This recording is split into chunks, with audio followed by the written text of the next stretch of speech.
Bienvenidos una vez más, queridos amantes del terror, el misterio y lo desconocido, a mi canal de YouTube. Hoy te voy a hablar de la historia de Roland Doe, el niño que creían poseído por el diablo y cuya historia sirvió de inspiración para El Exorcista.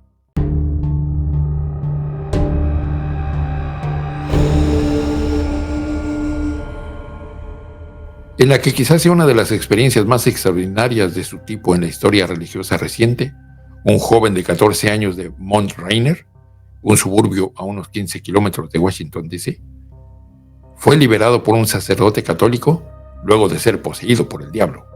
Esto lo reportó el diario The Washington Post el 20 de agosto de 1949.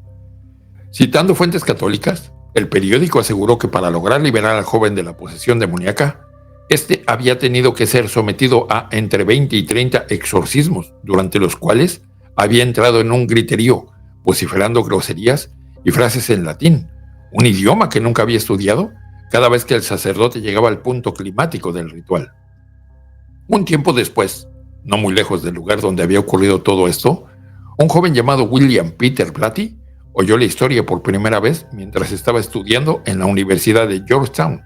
En 1971, cuando Blatty ya se dedicaba a trabajar como escritor y guionista de cine, con algunos éxitos como La Pantera Rosa, publicó su novela El Exorcista, en la que se basaría la película del mismo nombre, que redefiniría el género del terror, creando una de las historias más emblemáticas del cine moderno. Sorprendentemente, a pesar del inmenso éxito de la novela y la película, de cuyo estreno se cumplen 50 años, y del impacto que éstas tuvieran sobre la cultura popular de la época, la identidad y la historia verdadera del joven que inspiró la obra de ficción se mantuvo en la oscuridad. Los reportes de prensa de 1949 decían que el joven de 14 años, identificado como Roland Doe, vamos a puntualizar que Doe es un apellido genérico que se usa en Estados Unidos para mantener el anonimato de las personas. Este Roland empezó a escuchar extraños sonidos que provenían de las paredes de su habitación. Esto unos días después de la muerte de una familiar cercana. La tía Tilly, como se le nombra en los documentos de la Universidad Católica de San Luis en Missouri, era particularmente cercana al muchacho. Algunos reportes aseguran que fue ella quien lo introdujo a la tabla Ouija, un juego concebido en el siglo XIX cuando el espiritualismo se convirtió en un fenómeno religioso. Los sacerdotes de la Universidad de San Luis fueron quienes llevaron a cabo los exorcismos. Según la prensa de la época, la familia creía que los intentos del chico por contactar a su tía a través de la Ouija habían sido el desencadenante de los fenómenos paranormales que estaban experimentando.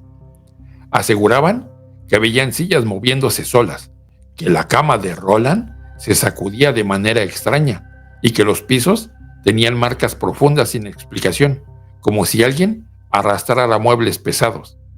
Al ver que ni médicos, psicólogos o psiquiatras podían ofrecer respuestas satisfactorias sobre lo que estaba sucediendo, la madre del joven acudió a su pastor luterano, Luther Miles Schultz, quien le recomendó visitar a la comunidad católica de Washington, dada la experiencia que la Iglesia Católica tiene con casos de posesión demoníaca. La práctica de exorcizar demonios en la Iglesia es casi tan antigua como la religión misma. En la Biblia se menciona cómo el mismo Jesús ordenaba a los demonios que abandonaran los cuerpos de los poseídos, y desde 1614, la Iglesia Católica tiene unos parámetros específicos para llevar a cabo el ritual, que fueron revisados y modificados en el año de 1999. Una carta que Schultz le envió al Departamento de Parapsicología de la Universidad de Duke lo presenta a él como uno de los testigos de los fenómenos que la familia de Roland estaban reportando. Las sillas se movían junto a él y una lo lanzó lejos. Su cama se sacudía cada vez que estaba en ella. La búsqueda de ayuda de los familiares del joven lo llevó a la ciudad de San Luis, en Missouri, donde entraron en contacto con la comunidad jesuita de la universidad. El sacerdote Raymond Bishop se interesó en la historia del joven y la llevó a las autoridades de la institución, quienes le autorizaron a hacer una visita para comprobar de primera mano lo que estaba ocurriendo. Bishop comenzó a llevar un diario de sus visitas, el cual luego quedó en manos de la universidad. En este diario, según cuenta el sacerdote en sus escritos, La cama de Roland se estaba sacudiendo cuando lo vio por primera vez, pero cesó de hacerlo cuando la bendijo e hizo la señal de la cruz con agua bendita. Esto lo llevó a buscar la ayuda del cura de la iglesia de la universidad, un experimentado sacerdote llamado William H. Bowdern. Bowdern, de 52 años y veterano de la Segunda Guerra Mundial, con vasta experiencia de enseñanza y pastoral, visitó a Roland 2 días después. Durante la visita, Roland sufrió 2 largos rasguños con la forma de la cruz, mientras que objetos como el agua bendita volaban por las habitaciones. Eso se lee en una recopilación de los hechos hecha por la Universidad de San Luis. Según la universidad, Bishop y Bowdern hicieron una solicitud al arzobispado de San Luis para llevar a cabo un exorcismo y la autoridad eclesiástica aprobó el ritual. Los diarios de Bishop cuentan detalles de los casi 2 meses de rituales que los sacerdotes llevaron a cabo entre marzo y abril de 1949. Cito: se continuaron las oraciones del exorcismo y Roland convulsionó violentamente luchando con su almohada y sus ropas de cama. Los brazos, piernas y cabeza de Roland tuvieron que ser controlados por 3 hombres. Las contorsiones revelaban fuerza física más allá del poder natural. Roland escupía en el rostro a los que lo sostenían y oraban. Escupía a las imágenes religiosas y a las manos de los sacerdotes. Se estremecía cuando lo rociaban con agua bendita. Luchó y gritó en una voz diabólica y aguda. La Universidad de San Luis cuenta que los rituales se llevaron a cabo en diferentes lugares buscando aliviar el tormento del muchacho. Bishop narra eventos extraños en los diferentes lugares en los que estuvieron. Por ejemplo, en un centro de retiro, Roland intentó arrojarse por un barranco luego de que lo hubieran bendecido, rociando agua bendita en la entrada. Bishop también cuenta que el día de Pascua, luego de que lo hubieran trasladado al hospital universitario, Roland se despertó alterado, mientras Bowdern continuaba con el ritual del exorcismo. En su diario, narra un intercambio entre Bowdern y Roland que llama la atención. Bowdern, en un momento del rito, le exigió al demonio que se identificara y que abandonara el cuerpo del chico, a lo que Roland, con la voz distorsionada, habría respondido: él solo tiene que decir una palabra más, una pequeña palabra. Quiero decir una gran palabra. Nunca la dirá. Siempre estoy con él. Puedo no tener siempre mucho poder, pero siempre estoy en él. Nunca dirá esa palabra.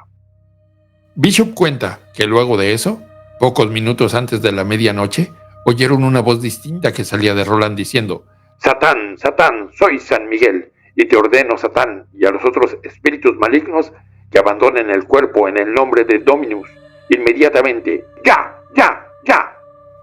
Cuando Roland se despertó, les dijo a los sacerdotes que el arcángel San Miguel había luchado una gran batalla para salvarlo y había vencido. Se había ido. Las autoridades eclesiásticas de San Luis cerraron el caso sin dar declaraciones públicas sobre el tema, buscando proteger la identidad de Roland. Sin embargo, en agosto de 1949, el pastor luterano de la familia habló con el diario The Washington Post, que luego publicó la historia que terminaría llegando a los oídos de William Peter Blatty. Pero a pesar de lo llamativo que fue el caso cuando se publicó y el masivo éxito que lograron tanto el libro como la película inspiradas por este, Roland logró mantenerse en el anonimato. A lo largo de los años, diferentes autores que investigaron lo sucedido identificaron a Roland como un hombre nacido en 1935 en el estado de Maryland, que trabajó como ingeniero aeroespacial para la NASA. En el año 2021, varios medios en Estados Unidos de América aseguraron que el hombre había fallecido en el año 2020, poco antes de cumplir 86 años de edad. Aunque ha habido muchas especulaciones sobre los hechos que ocurrieron en esos 2 meses de 1949, las voces de 2 de sus protagonistas pueden dar algunas luces. En su libro de 1974, El Diablo, Demonología y Brujería, el historiador Henry A. Kelly obtuvo un testimonio directo del padre Bowdern, quien le dijo que la orden de llevar a cabo el exorcismo le había llegado directamente de las autoridades eclesiásticas y que él había cumplido con su labor. Pero, ¿Cuáles eran las señales de posesión que llevaron a las autoridades eclesiásticas de San Luis a acudir a un exorcismo? La respuesta del padre Bowden fue simple y directa. No había señales de posesión diabólica reportadas o observadas antes de que comenzaran los exorcismos, explicó Kelly en su libro. Para Kelly, las investigaciones previas del caso fueron deficientes y fenómenos como el de las cosas que se movían pudieron haber tenido explicaciones diversas. Lo que es peor, la falta de supervisión médica durante los rituales siembra dudas sobre la veracidad de los testimonios de los diarios de Bishop. ¿Y tú, qué opinas al respecto? ¿Crees en las posesiones demoníacas? ¿Crees en los exorcismos? Déjamelo saber en la caja de comentarios. Yo soy Fase 3 reportando para todos ustedes las historias más increíbles, los fenómenos más extraños y las cosas que nadie quiere que sepas. Hasta la próxima.